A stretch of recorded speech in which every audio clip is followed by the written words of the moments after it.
Comenzamos una nueva semana en este tiempo final del periodo ordinario y entramos en los últimos capítulos del Evangelio de San Marcos. Ya estamos en la última semana de Jesús, acaba de pasar el Domingo de Ramos y el Señor regresa a Jerusalén. Pasaba las noches en Betania y lo vemos sentado en el exterior del templo, en el llamado atrio de las mujeres. El contexto en el que se enmarca la escena que vamos a contemplar es unas diatribas de Jesús contra los fariseos y en concreto unos fariseos que son los escribas, que gustan de las apariencias, los reconocimientos, son corruptos, son hipócritas. Entonces el Señor les dice: cuidado con los escribas. Les encanta pasearse con amplio ropaje y que les hagan reverencias en las plazas. Buscan los asientos de honor en las sinagogas y los primeros puestos en los banquetes. Y devoran los bienes de las viudas y aparentan hacer largas oraciones. Esos recibirán una condenación más rigurosa. Porque los escribas confiaban en el poder que les otorgaba su dinero y su posición social. Bien podían caer en la crítica que hacía el beato John Henry Newman, quien decía que todos se rinden ante el dinero. Miden la felicidad por la riqueza y por la riqueza miden a su vez la respetabilidad de la persona. Amigo, ¿cuánto tienes? Tanto vales, diría el poeta huilense. Riqueza es el primer ídolo de este tiempo, notoriedad el segundo. La fama y el llamar la atención del mundo se consideran como un gran bien en sí mismos y un motivo de veneración. La notoriedad, la fama de periódico, se ha convertido en una especie de ídolo. Es el discurso sobre la fe que cita el mismísimo catecismo de la Iglesia. La Sagrada Escritura, en cambio, enseña que tú, Señor, actúas distinto. Jesucristo pone como ejemplo de su predicación un pasaje en el que el profeta Elías, en tiempo de carestía, de hambre, se tiene que dirigir a un país extranjero y pedirle ayuda a una mujer pagana, viuda, pobre, extranjera. Le pide pan y agua. La viuda le responde con toda sinceridad, en el capítulo 17 del primer libro de los Reyes: vive el Señor tu Dios que no me queda pan cocido, solo un puñado de harina en la orza y un poco de aceite en la alcuza. Estoy recogiendo un par de palos, entraré y prepararé el pan para mí y para mi hijo, lo comeremos y luego moriremos. Es una situación límite. Aquella mujer y su hijo se encuentran al borde de la muerte, casi como para preguntarle a Dios por qué permite que una pobre viuda y su hijo sufran tanto. Y, sin embargo, a pesar de una situación tan apurada, la respuesta de Elías no es ni mucho menos consoladora. El profeta extranjero es exigente y le responde: no temas, entra y haz como has dicho, pero antes prepárame con la harina una pequeña torta y tráemela. Dios que pide hasta la última posesión. Para ti y tu hijo la harás después, cuando ella le había dicho que no tenía más. Porque así dice el Señor, Dios de Israel: la orza de harina no se vaciará, la alcuza de aceite no se agotará, hasta el día en que el Señor conceda lluvia sobre la tierra. Es una llamada a la fe, pero llamada a la fe de una mujer pagana, no de una israelita. Pues no sé cómo hubiéramos respondido tú y yo ante esta exigencia divina, ante esa petición del profeta. Quizá lo hubiéramos expulsado de nuestra casa para que no nos entorpeciera la vida, para que no nos enredara la existencia. Y en cambio la respuesta de esta viuda que se debatía en la miseria es impresionante. Ella se fue y obró, según la palabra de Elías, y comieron él, ella y su familia. Y concluye la narración: por mucho tiempo la orza de harina no se vació, ni la alcuza de aceite se agotó, según la palabra que había pronunciado el Señor por boca de Elías. Es una mujer humilde, que pone en peligro su existencia por la fe en las palabras del profeta extranjero. Y por eso en la liturgia, cuando se lee este pasaje en el domingo 32 del tiempo ordinario, se responde con el Salmo 145, que es una especie de comentario de esta escena, porque alaba al Señor precisamente por esa preferencia hacia los humildes. El Señor hace justicia a los oprimidos, da pan a los hambrientos, libera a los cautivos, abre los ojos al ciego, si veíamos hace 15 días en el Evangelio. El Señor endereza a los que ya se doblan, ama a los justos, guarda a los peregrinos, sustenta al huérfano y a la viuda y trastorna el camino de los malvados. La preferencia del Señor por las periferias, diríamos con lenguaje de Francisco, por los pobres, por los necesitados. Bueno, regresemos de nuevo a la escena de Jesús en las puertas del templo, donde estaba juzgando la actuación de los escribas. Esos recibirán una condenación más rigurosa. Después de recordar la importancia del juicio, el evangelista pasa a narrar una escena entrañable. Estando Jesús sentado enfrente del tesoro del templo, observaba a la gente que iba echando dinero.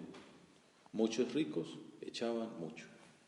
Echaban unas monedas de bronce de 8 gramos, 8.60 gramos, y en cantidades industriales, ¿no? Lo que recuerda aquella otro pasaje del Evangelio, aquellos que hacen sonar la trompeta por delante cuando van haciendo sus ofrendas.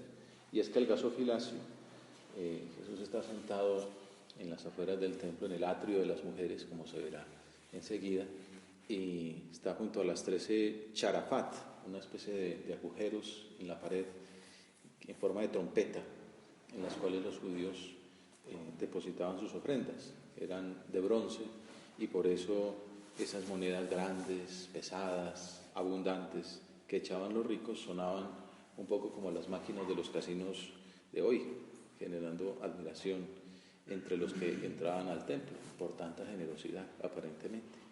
Lo malo era que esa era la intención de los donantes, con lo que se perdía buena parte del mérito. Recuerden lo que dice el Señor en el Evangelio: cuando des limosna, que tu mano izquierda no se entere lo que hace tu derecha. Aquí se enteraba la izquierda y la izquierda de todos los vecinos hacían sonar la trompeta. Además, echaban de lo que les sobraba. El Papa Francisco ha escrito esa exhortación, Gaudete et Exsultate, sobre la santidad del mundo contemporáneo, y habla del peligro del pelagianismo contemporáneo, que es ese confiar en las propias obras, en las propias monedas, en la propia actuación, y restarle importancia y protagonismo a la gracia de Dios, que es la verdaderamente fundamental. Bueno, después de ese pasaje como tan triste, digamos, ¿no?, de aquellos hombres ostentosos de su piedad y de su aparente generosidad, se acercó una viuda pobre, una viejita pobre, y echó 2 monedillas, es decir, un cuadrante. Si las monedas de los ricos eran de 8 gramos, 8.6, estas monedillas son de 1.2 gramos. 2 leptones, la 16ª parte, aquí sí se puede decir 16ª, porque la 16ª parte, de un denario, 1.500 pesos, diríamos hoy. Un denario es el precio de un salario diario, o sea, unos 3.000 pesos la limosna. A precio nuestro tampoco es que sea tan poquito, pero comparado con los millones que daban los otros. Esta pobre viuda, sola, solo tenía a Dios. Pero uno puede recordar aquellas palabras de Teresa de Jesús: quien a Dios tiene, nada le falta, solo Dios basta. Pobre, echó todo cuanto tenía, toda su vida entera. El Papa Francisco, comentando esta escena, comentaba que debido a su extrema pobreza, ella habría podido ofrecer una sola moneda para el templo y quedarse con la otra. Pero ella no quiere ir a la mitad con Dios, se priva de todo. En su pobreza ha comprendido que teniendo a Dios lo tiene todo. Se siente amada totalmente por Él y a su vez lo ama con totalidad. Qué bonito ejemplo esa viejecita. Corazones partidos yo no los quiero, decíamos hace unos días. Yo cuando doy el mío, lo doy entero. Ella entrega todo. Llamando a sus discípulos les dijo, en verdad os digo que esta viuda, Jesús le comenta a los apóstoles, esta viuda pobre ha echado en el arca de las ofrendas más que nadie. Porque los demás han echado de lo que les sobra, pero esta, que pasa necesidad, ha echado todo lo que tenía para vivir. Los exegetas explican que en el fondo el Señor está explicando, hay que cuidarse de los escribas. En cambio, hay que aprender de la vida. Los escribas eran los maestros, los que enseñaban cómo había que ser. A ellos no les hagan caso, porque no viven de acuerdo con lo que enseñan. ¿A quién hay que hacerle caso? A una mujer que entrega lo que le queda para vivir. Ella echa allí, en aquel gasofilacio, en esa alcancía, toda su vida. Tiró, es el verbo, tiró allí las 2 moneditas, como el ciego de Jericó, Bartimeo, habíamos visto hace 15 días, tiró el manto, la capa, como Jesús hará unos días más adelante en el Calvario, tirará su vida entera sobre la cruz. Esta es la última enseñanza del Maestro, antes de cerrar su predicación con el discurso escatológico. Es casi que el colofón de todas sus enseñanzas. Comenta San José María en Camino, del punto 829, ¿no has visto las lumbres de la mirada de Jesús cuando la pobre viuda deja en el templo su pequeña limosna? Dale tú lo que puedas dar. No está el mérito en lo poco ni en lo mucho, sino en la voluntad con que lo des. ¿Qué le damos nosotros al Señor? ¿Qué depositamos hoy en este rato de oración? Aquí, en ese templo, en ese espacio de ofrendas que el Señor pone sobre el altar. Cuando pongamos el pan y el vino, le diremos que es fruto de la vid, fruto de la tierra y del trabajo del hombre. Que entreguemos todo. Por esa razón, esta escena del Evangelio se abre con las famosas palabras del Sermón del Monte. Dichosos los pobres de espíritu, porque de ellos es el reino de los cielos. Ambas viudas, la del Antiguo Testamento, la que le entrega a Elías el pan y el aceite que le quedaba, y esta ancianita del templo de Jerusalén, entregan lo que les queda para vivir y demuestran con su actitud que a Dios se le compra con la última moneda. Recuerdan el consejo del poeta, moneda que está en la mano quizás se deba guardar, la monedita del alma se pierde si no se da. Jesús ama la pobreza porque él mismo la vivió primero y él mismo es el mejor ejemplo. Podemos mirar la cátedra de Belén, ese pesebre que escogió para nacer, humilde, pobre, humillante, el destierro en Egipto, la emigración, que es un tema pues de moda, que el Papa insiste tanto y que los políticos de tantos países le dan la espalda. Jesús fue emigrante, Jesús fue desplazado en Egipto. El regreso a Nazaret, la persecución de los gobernantes de entonces. Más adelante no tiene dónde reclinar la cabeza. Por ahí, por esa senda, los santos han entrado. Ese es el camino. La Virgen María dirá que el Señor ha puesto los ojos en su humildad, en la pobreza de su esclava. Con José tenían un hogar sencillo, pobre. Cuando van a Jerusalén solo podrán ofrecer 2 tórtolas, precisamente por la falta de medios para comprar un buen cordero. Y esa es la vía que han seguido los santos a lo largo de la historia, darlo todo a Dios y a los demás por Dios. Hoy se celebra la fiesta de San Martín de Tours, como es domingo, pues no. Y es famoso un soldado romano, nacido en lo que hoy día sería Hungría. Se bautizó a los 20 años y en una fría noche de invierno iba en su caballo por esos senderos de la Roma imperial y se encontró un mendigo que le pidió una limosna y lo vio desnudo en medio de tanto frío y partió la capa. Y entonces le dio la mitad de su capa, la capa de un soldado romano, tenía pues toda la categoría y toda la importancia de una tela riquísima, y le dio la mitad de la capa para que aquel hombre se pudiera resguardar del frío del invierno. Luego llegó a casa y se acostó a dormir y por la noche Jesús se le apareció en sueños, revestido con su capa, y le dijo: esta tarde me has dado tu capa. Así somos, todos los santos han invitado a seguir por ahí. San Francisco de Asís, Jesús se le aparece y le dice: repara mi casa. Y pensó él que era restaurar una ermita que estaba caída en su territorio, y después se dio cuenta que no, el Señor le hizo ver, no, la casa de la iglesia, que estaba alterada porque se habían metido las ínfulas, las ostentaciones, como los escribas que Jesús rechazaba, pues también se había metido en la iglesia esa importancia del dinero, de los medios humanos, de los medios materiales. Y el Papa actual, el Papa argentino, por eso quiso llamarse Francisco, también para tenerlo de fondo, con una luz del Espíritu Santo, ha dicho, cuando aquel cardenal amigo brasileño se le acercó y le dijo: recuerda a los pobres en tu pontificado. Cuando vio que ya en el conclave iba a ser Papa, recuerda a los pobres, y sintió que el Espíritu Santo resucitaba aquello, pues me llamaré Francisco. Y apenas empezando su magisterio, en la audiencia con los periodistas le salió del alma esa expresión: cuánto quisiera una iglesia pobre y para los pobres. Y no se queda en palabras, sigue viviendo en una sencilla habitación, usa un auto popular, celebra su cumpleaños con habitantes de la calle, comiendo un menú normalito, servido en bandejita, ¿no? Nada, sin ningún boato.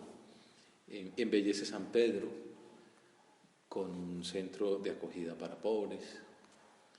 Y es que así vivía desde antes en Argentina. Recién nombrado obispo, se recuerda cómo seguiría pernoctando en alguna parroquia, asistiendo a un sacerdote enfermo de ser necesario, continuó viajando en colectivo, en metro, y dejando de lado la posibilidad de tener carro con chofer, como le correspondía al obispo primado de Argentina, el obispo de Buenos Aires. Rechazaría ir a vivir a la elegante residencia arzobispal de Olivos, cercana a la Quinta de los Presidentes, y permaneció en su austero cuarto de la curia porteña. En fin, seguiría respondiendo personalmente los llamados, como sigue haciendo ahora, ¿no?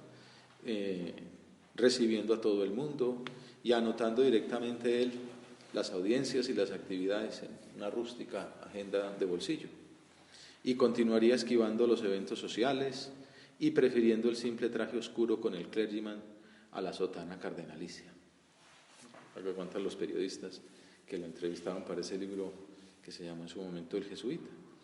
Pobreza personal, servicio a los más necesitados.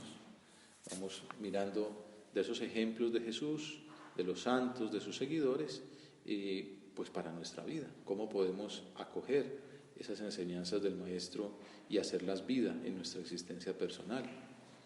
Cómo nos desprendemos del propio tiempo, damos de lo que nos falta, por ejemplo, para explicar a una persona. Ojo que el tiempo de los estudiantes y de los profesores que dedicamos a nuestro trabajo intelectual, ayer estudiamos hasta las 11 de la noche, también es manifestación de servicio. Y no sería santo quien descuidara su estudio por andar en activismos, pero es compatible santificar el propio trabajo y sacrificar tiempo y energías al servicio de los demás, como dice el canto eclesial. Tú necesitas mis brazos, mi cansancio, que a otros descanse.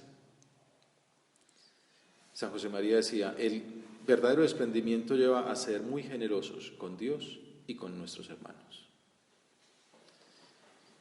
Pero pobreza no es pobretería, miserismo ni suciedad. Jesús era pobre y se movía con soltura en todos los ámbitos de la sociedad. Daba lecciones de urbanidad y de tono humano. Era organizado. Cuidaba los detalles pequeños de orden y de limpieza.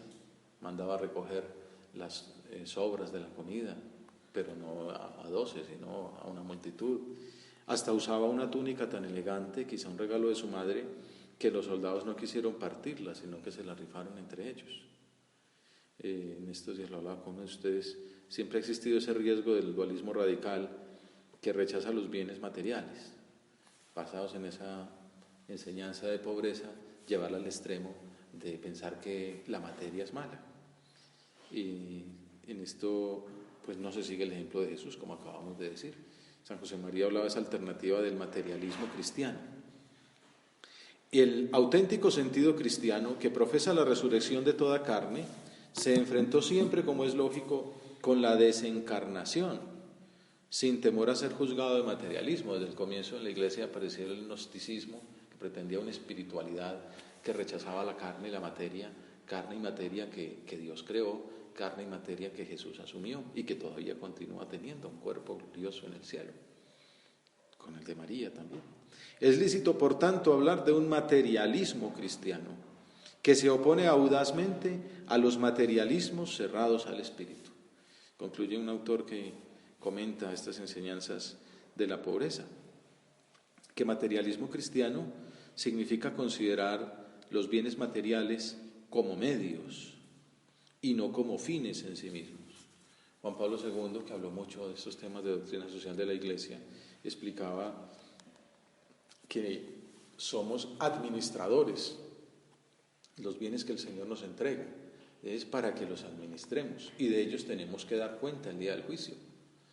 Pues si fuimos nacidos en un hogar con medios económicos, si hemos sido bendecidos con la posibilidad de estudiar en una buena universidad, de adquirir unos estudios, de tener una profesión, no es para encumbrarse, no es simplemente para vivir bien, cómodamente, que también hace falta una mínima comodidad, sino para hacer rendir aquellos bienes al servicio de los demás, para dar empleo a bastantes personas, para ayudar en la formación, para servir, gastarse la vida al servicio de los demás, utilizando esos medios humanos que no tienen nada de malo si son utilizados de esa manera.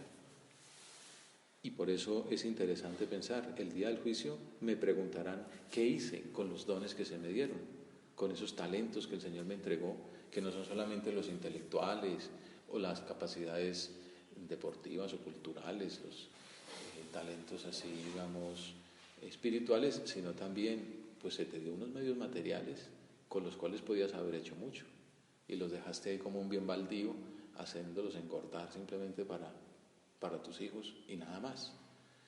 Cuánto bien hacen personas que hacen rendir la tierra al servicio de los demás. Hace poco visitamos una labor social donde se cuidaban unos niños pobres y el sitio donde estaban era la donación de una señora que donó su finca para que fuera pues la sede de aquella labor.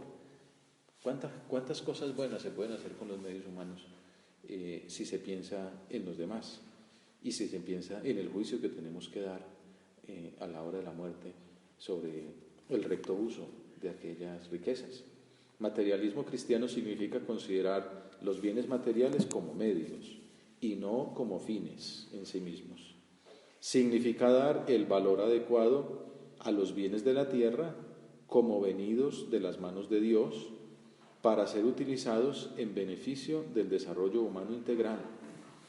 Cuando pues se hablaba en otros tiempos del marxismo y de la justicia social, pareciera que esas banderas fueran pues de ese tipo de mentalidades, ¿no?